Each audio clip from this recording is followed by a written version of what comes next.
Hello friends, welcome to my style சமையல். இன்றைக்கி நம்ம சேனலில் என்ன பார்க்க போகிறோன்னா மட்டன் குருமா எப்படி செய்யுதுன்னு பார்க்க போகிறோம். வாங்க வீடியோக்குள்ளே போகலாம். ஒரு ஜார் எடுத்துகிட்டு கொஞ்சமாக தேங்காய், 6 பச்சை மிளகாய், காரத்துக்கு உங்களுக்கு எவ்வளோ தேவையோ அவ்வளோ போட்டுக்கலாம். சாதம், இட்லி, தோசை, சப்பாத்தி, பூரி எல்லாத்துக்குமே இது நல்ல சைட் டிஷ்ஷாக இருக்கும். இதேமாதிரி நீங்களும் ட்ரை பண்ணுங்கள். ஒரு ஸ்பூன் கசகசா, ஒரு ஸ்பூன் சோம்பு போட்டுக்கலாம். ஒரு 6-7 முந்திரி பருப்பு போட்டு கொஞ்சமாக பொட்டுக்கடலை போட்டு நல்லா மைய அரைச்சிக்கலாம். குக்கரில் தான் செய்ய போகிறோம். குக்கர் எடுத்துகிட்டு எண்ணெய் ஊற்றிட்டு தேவையான அளவு பட்டை, கிராம்பு, ஏலக்காய்லாம் போட்டுக்கலாம். அது பொரிஞ்சு வந்ததும் ஒரு ஸ்பூன் சோம்பு போட்டுக்கலாம். நீளமாக நறுக்கி வச்ச 2 வெங்காயம். நம்ம அது அரைச்சது காரத்துக்காக. இது ஒரு 2 பச்சை மிளகாய் போட்டு கொஞ்சமாக கருவேப்பிலை போட்டு வதக்கிக்கலாம்.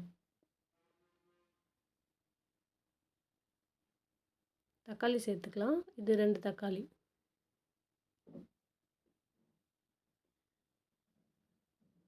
ஒரு ஸ்பூன் இஞ்சி பூண்டு பேஸ்ட் போட்டுக்கலாம். இது 1 டேபிள் ஸ்பூன் அளவு இருக்கும். க்ளீன் பண்ணி வச்சுருந்த மட்டன், ரொம்ப பெரிய பீஸாக இல்லாமல் கொஞ்சம் நார்மல் சைஸில் கட் பண்ணி வச்சுக்கலாம்.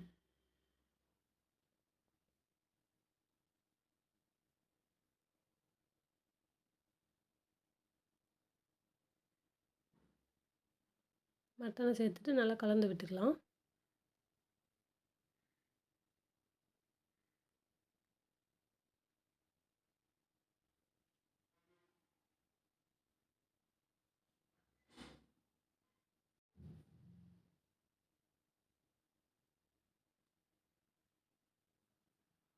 நல்லா எண்ணெயிலே ஒரு 5 நிமிஷம் வேகட்டும். இப்போ நம்ம மசாலா ஆட் பண்ணிக்கலாம். 1/2 ஸ்பூன் மஞ்சள்தூள்,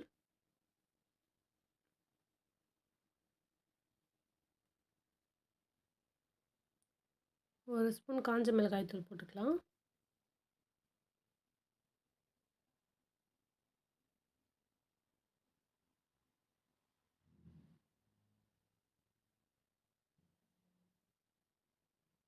மட்டன் மசாலா 2 ஸ்பூன் போட்டு உப்பு தேவையான அளவு போட்டுக்கலாம்.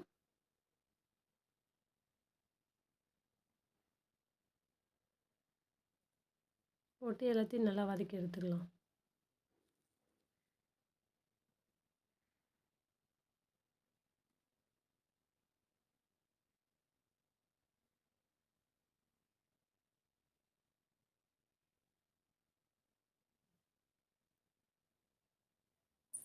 அரைச்சி வச்சுருந்த பேஸ்ட்டையும் அதில் சேர்த்துக்கலாம்.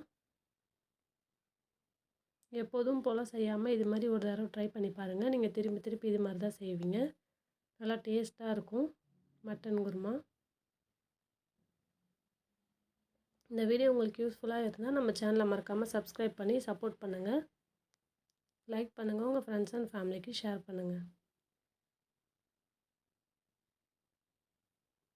தேவையான அளவு தண்ணி ஊற்றிக்கலாம். உங்களுக்கு எந்த அளவு குருமா வேணுமோ அந்த அளவுக்கு தண்ணி ஊற்றிக்கலாம். பொட்டுக்கடலைலாம் போட்டு அரைச்சதால் கொஞ்சம் கெட்டியாகிடும்.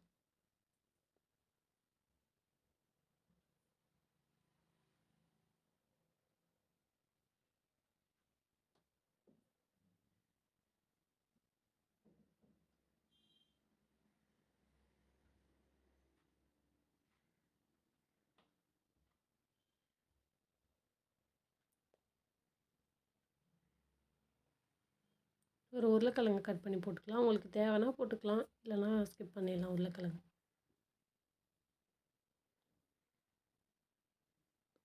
மட்டன் குருமாவுக்கு உருளைக்கிழங்கு போட்டு செஞ்சால் டேஸ்ட் இன்னும் நல்லாயிருக்கும். குக்கர் மூடி போட்டு நம்ம 8 விசில் வச்சு இறக்கலாம். 8 விசில் நம்ம ஓப்பன் பண்ணி பார்க்கலாம். பார்த்தீங்களா எவ்வளோ அழகாக ரெடி ஆயிடுச்சுன்னு. தேங்க்ஸ் ஃபார் வாட்சிங்.